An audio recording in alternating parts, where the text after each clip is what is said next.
Hi friends, welcome to Thulasimani kitchen friends. இன்றைக்கி நம்ம சாஃப்டான சூப்பரான ஒரு தோசை ரெசிபி பார்க்க போகிறோம்.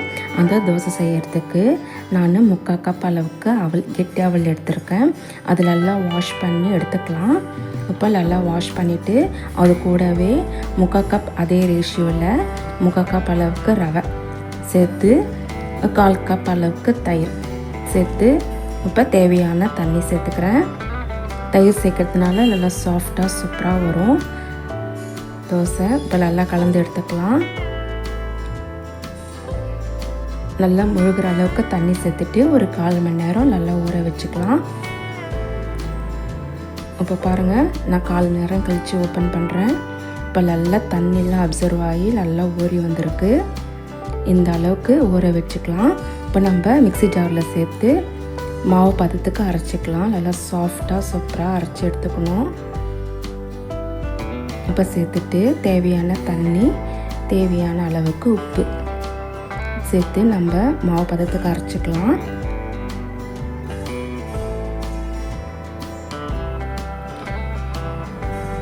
இப்போ பாருங்கள், சூப்பராக சாஃப்டாக அரைச்சாச்சு. இந்த அளவுக்கு அரைச்சி எடுத்துக்கலாம்.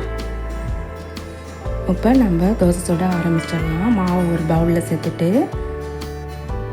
தோசைக்கல்ல அடுப்பில் வச்சு நம்ம ஒரு தோசையாக சுட்டி எடுத்துக்கலாம். இந்த தோசை சூப்பராக சாஃப்டாக வரும். வாயில் வச்ச உடனே அப்படியே கரையிற அளவுக்கு நல்லா சாஃப்டாக இருக்கும். இப்போ மாவு ஊற்றிட்டு தேய்க்காமல் அப்படியே விட்டுடலாம். இப்போ லிட்டு போட்டு ஒரு நிமிஷத்துக்கு மூடி நான் ஓப்பன் பண்ணேன். இப்போ பாருங்கள், நல்லா வெந்திருக்கு. இப்போ சுற்றி எண்ணெய் ஊற்றி திருப்பி போட்டுக்கலாம்.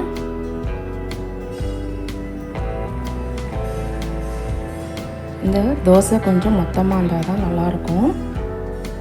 இப்போ பாருங்கள், சூப்பராக வந்திருக்கு தோசை.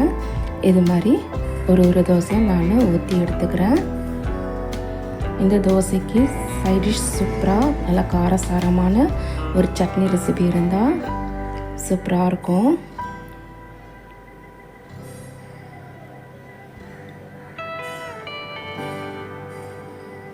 இப்போ நல்லா வெந்துடுது. நான் திருப்பி போட்டு எடுத்துக்கிறேன். இப்போ தோசை எல்லாமே ஊற்றி எடுத்தாச்சு. இப்போ இந்த தோசைக்கு ஏற்ற மாதிரி ஒரு சைட் டிஷ் சட்னி பார்க்கலாம். தேங்காய் சட்னி தான் நான் அரைச்சிருக்கேன். காரசாரமாக ஒரு தேங்காய் சட்னி. இப்போ நான் ஒரு முடி தேங்காய் மிக்ஸி ஜாரில் சேர்த்துட்டு அது கூடவே 1/4 கப் அளவுக்கு பொட்டுக்கடலை, 4-5 பச்சை மிளகாய், கொஞ்சம் போல் இஞ்சி, 2 பல் பூண்டு, தேவையான அளவு உப்பு, தேவையான தண்ணி சேர்த்து நான் அரைச்சிக்கிறேன். இப்போ பாருங்கள், அரைச்சி தாளித்து வச்சாச்சு சட்னியை. கடுகு, உளுத்தம்பருப்பு, கருவேப்பிலெல்லாம் போட்டு தாளிச்சிட்டேன். அவ்வளோதான் ஃப்ரெண்ட்ஸ். இப்போ சட்னி தோசை சூப்பராக ரெடி ஆகிடுது. இதே மாதிரி ட்ரை பண்ணிவிட்டு எப்படி வந்திருக்குன்னு சொல்லுங்கள்.